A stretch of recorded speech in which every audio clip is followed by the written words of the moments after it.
Welcome back to Frida's Recipes. Today we're making seafood boil. These are all the ingredients that we're going to have at the beginning to go into the pot of boiling. 1 lemon, 1 onion cut in half, 1 garlic cut in half, about 15 small, very little potatoes. They're all mixed. I bought them in a particular bag. And pieces of ginger, about 2 thumb-sized pieces of ginger. This is all going to go in together into one pot with about 2 quarts of water, or not 2 quarts, sorry, 3 cups of water, like here, and boil down all of it together. Now, these little potatoes are literally around the size of a golf ball, if not smaller. They take all of them together about 15 minutes to 18 minutes to boil. So we're going to boil them for 10 to 12 minutes and then start adding other things into the pot. Make sure to add some salt to the water and some Cajun seasoning and whatever seasoning you like. Now, these are the ingredients that are going to go into the pot. We have here 3 snow crabs and then about 10 snow crab claws. 6 lobster tails, all around the same size but different types of lobsters, and some shrimp, which I forgot to tape. So I used a couple of teaspoons of Old Bay seasoning in here. You can find these in Metro, probably any of the superstores like Walmart or even Loblaws, Real Canadian Superstore. I used 1 teaspoon of paprika and 1 teaspoon of cayenne pepper. We like spice in this house, so we added this. Those 2 are not necessary. This is just for the stock, so we didn't add too much other seasonings. I didn't want to overwhelm the seafood on its own. After about 10 minutes of boiling, I took the lemon, not 10, sorry, about 7 minutes of boiling, I took the lemon out because that lemon is going to be, it's going to be very overwhelming in there.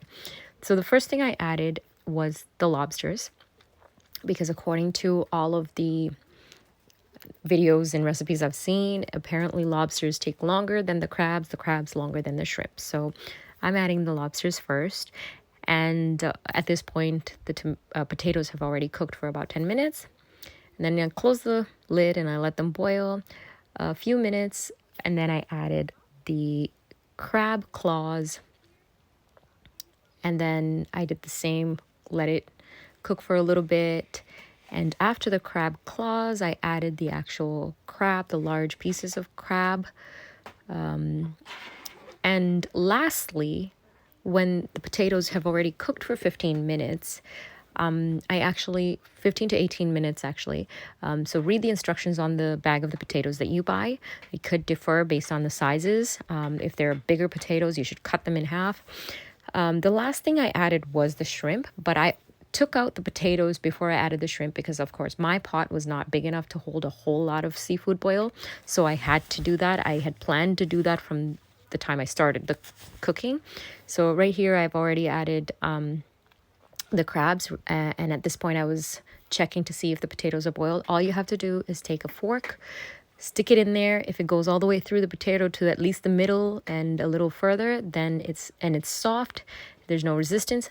The potatoes are cooked. Take the potatoes out, and at this point I put in the shrimps. Now the shrimps take 3 to 6 minutes. They were smaller shrimp, not the smallest, not very tiny ones, but like, you know, the size of a toonie, a little bit bigger than a toonie, I would say. A toonie is a Canadian $2 coin for anybody that doesn't know, if you're in the US or anywhere else in the world. So I added the shrimps last, and I added them after I'd taken out all the potatoes.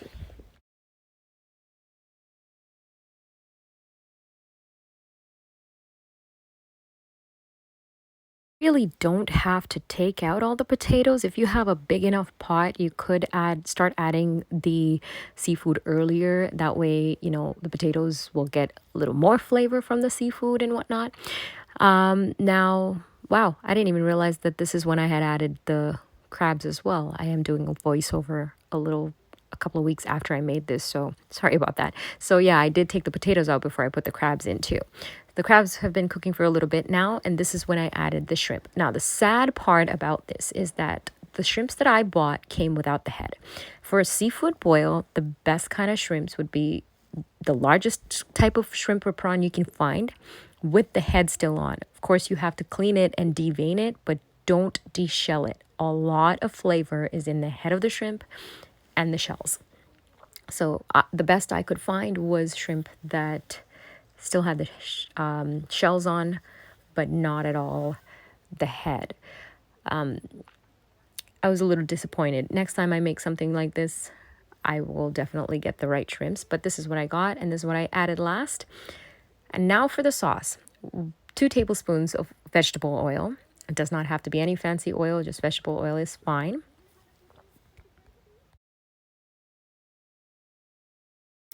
Now add your minced garlic, and this is going to be quite a bit of garlic. You're going to want almost an entire garlic with all the cloves. Cut it up into the smallest pieces, add it in to the boil, not to the boil, to the hot oil. Let it fry. Don't let it burn, but let it fry. I apologize for how long this is taking me to actually record the part of the garlic, because I didn't, spoon out minced garlic from a jar. I actually squeezed them out one garlic at a time in the garlic presser. And now this is what it should look like before you start adding the butter. This is a garlic butter sauce. So before you start adding the butter, it should be slightly golden brown, the garlic, and not burnt, but just golden brown. Make sure your heat is on medium or medium low, depending on how your stove works. And then add 4 tablespoons of butter. This is a whole thick chunk of butter that I just cut off and put it in here. It's up to you. You can add more butter if you like. If you're going to use more of the garlic butter sauce, then go for it and add more. If not, then add less if you would prefer just oil. I will tell you, it tastes a lot better with the butter. You can tell the difference. Make sure that the oven or the stove is low enough so that it doesn't burn the butter, but allow for the butter to brown a little, because that will give you a bit of a nutty flavor. Whereas if it's bland, it'll just be greasy and thick. So as you can see at this point, even though the garlic is already golden brown, it's not burning because I don't have it on super high. And when it starts to bubble like this, you want to add the next ingredient, which is lemon juice. I added about 2 teaspoons of lemon juice. I just squeezed it in, eyeballed it. Do not add too much lemon. If you add way too much lemon, what's going to happen is the entire sauce is just going to taste like lemon juice. You don't want that. Just enough. 1 teaspoon if you find it overwhelming. 2 if you can handle a little more. Add it. I have to warn you, the garlic is going to start looking a little green or blue. Don't worry, it's not gone bad. It's not poisonous. It's just what happens when you add lemon to garlic. It's some kind of chemical reaction that turns it green or blue. I don't know the science behind it, but I know that I didn't die from eating it. So there you have it. Add 2 teaspoons of lemon juice. At this point, you're pretty much done the sauce. Mix it all up. And then add some salt and pepper to taste if you want pepper in it. I went without the pepper, I think. If I add any pepper by the end of this, I apologize. I guess I went with pepper. But salt and pepper to taste. That's the garlic butter sauce you're going to use. This sauce is for those of you who do not want spice in your garlic sauce dip. Like when you dip your seafood, you don't want any spice in it. This is not for those of you who want more of a captain's boil or a seafood boil type of sauce.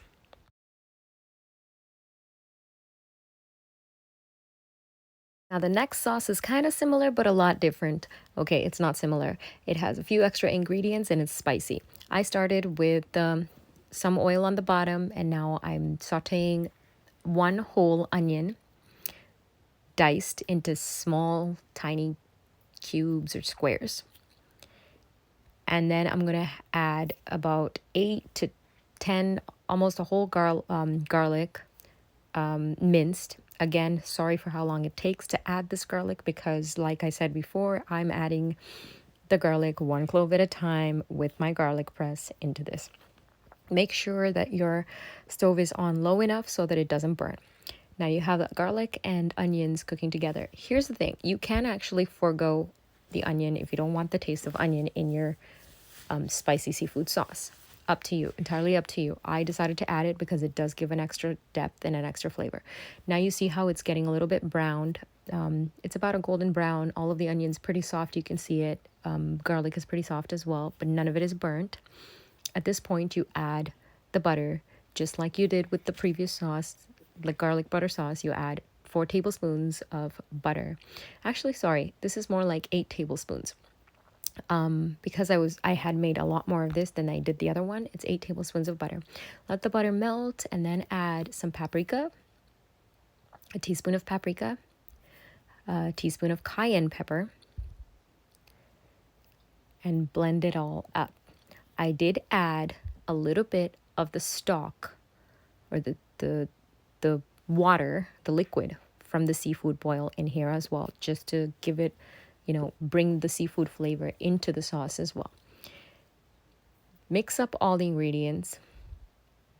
This is cayenne pepper going in right now. If you need more spice in it, add more cayenne pepper if you can handle it. Mix it all up. Make sure that the spices get blended into the butter and that they're not raw and powdery and pasty on your tongue, but have, somewhat emulsified into the sauce, because that's what's going to make the sauce. This recipe, this particular sauce, you should not add any lemon to, because the seafood boil already has a little bit of lemon, or a lot of lemon in it. The stock from the boil, that itself is going to add a bit of citrusy flavor to it as it is. If you add any more lemon than that, it's actually going to get too lemony. It's going to taste like spicy lemonade with no sugar. You don't want that. There's the stock that I'm adding. I'm only adding like about 1 tablespoon of it. Don't overdo it, because again, you will start tasting too much lemon and too much other stuff. Also make sure that, I lied. I think I added 2 tablespoons. Also make sure that you add some Old Bay seasoning in here. When you add the Old Bay, it gives you that Cajun flavor that you're supposed to have in a seafood boil, but that also means that you're not supposed to add too much salt at the end. Again, at the end, add salt and pepper to taste. Now you can go ahead and enjoy your seafood boil with some rice, some sauce, some potatoes, and everything you've boiled up together. I hope you liked this video. If you liked it, make sure to give it a thumbs up. Make sure to share it with someone you might think will also like it, and subscribe to the channel. Thank you.